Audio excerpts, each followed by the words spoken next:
25 years and life is still trying to get up that red big hill of hope or a destination. I realized quickly when I knew I should that the world was made up of this brotherhood of men, for whatever that means.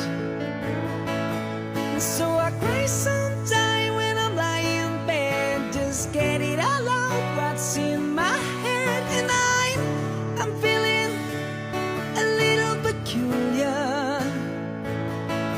And so I wake in the morning and I step outside and I take a deep breath and I get real high and I scream from top of my lungs, what's going on?